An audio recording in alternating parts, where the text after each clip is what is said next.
My friend Dr. Samuel Shoemaker once wrote a moving story about a mutual friend, Ralston Young, famous as Redcap number 42, in the Grand Central Station in New York. He carries bags for a living, but his real job is living the spirit of Christ as a redcap in one of the world's greatest railway stations. As he carries a man's suitcase, he tries to share a little Christian fellowship with him. He carefully watches a customer to see if there is any way in which he can give him more courage and hope. He is very skillful in the way he goes about it too. One day, for example, he was asked to take a little old lady to her train. She was in a wheelchair, so he took her down on the elevator. As he wheeled her into the elevator, he noticed that there were tears in her eyes. Ralston Young stood there as the elevator descended, closed his eyes, and asked the Lord how he could help her. And the Lord gave him an idea. As he wheeled her off the elevator, he said with a smile, "Ma'am, if you don't mind my saying so, that is a mighty pretty hat you are wearing."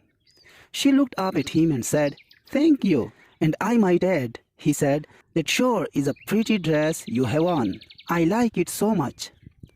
Being a woman, this appealed to her, and despite the fact that she was not feeling well, she brightened up and asked, "Why in the world did you say those nice things to me? It is very thoughtful of you." "Well," he said, "I saw how unhappy you were. I saw that you were crying, and I just asked the Lord how I could help you. The Lord said, 'Speak to her about her hat.'" The mention of the dress, he added, was my own idea. Ralston Young and the Lord together knew how to get woman's mind off her troubles. "Don't you feel well?" he then asked. "No," she replied. "I am constantly in pain. I am never free from it. Sometimes I think I can't stand it. Do you, by any chance, know what it means to be in pain all the time?" Ralston had an answer. "Yes, ma'am, I do. For I lost an eye, and it hurt like a hot iron day and night." "But," she said, "you seem to be happy now. How did you accomplish it?" By this time, he had her in her seat in the train, and he said, "Just by prayer, ma'am, just by prayer." Softly she asked, "Does prayer, just prayer, take your pain away?" "Well," answered Ralston, "perhaps it doesn't always take it away. I can't say that it does, but it always helps to overcome it, so it doesn't seem like it hurts so much. Just keep on praying, ma'am, and I will pray for you too."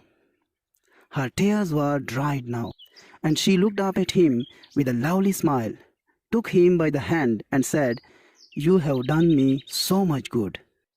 A year passed, and one night in Grand Central Station, Ralston Young was paid to come to the information booth. A young woman was there who said, "I bring you a message from the dead. Before she died, my mother told me to find you and to tell you how much you helped her last year when you took her to the train in her wheelchair. She will always remember you, even in eternity. She will remember you, for you were so kind and loving and understanding." Then the young woman burst into tears and sobbed in her grief. Ralston stood quietly watching her. Then he said, "Don't cry, Missy, don't cry. You shouldn't cry.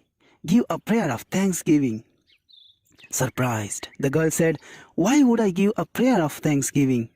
"Because," said Ralston, "many people have become orphans much younger than you. You had your mother for a long, long time.